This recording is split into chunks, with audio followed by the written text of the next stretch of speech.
bấm cái nữa. Hai cái. Hai cái gì hả?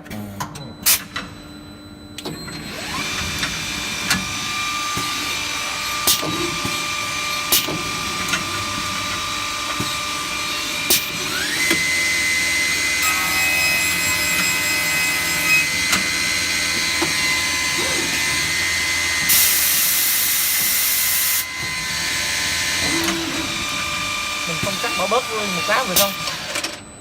Một nhá một cái thì không có là Cái chuyện đó. hả? Để an toàn anh, an toàn anh.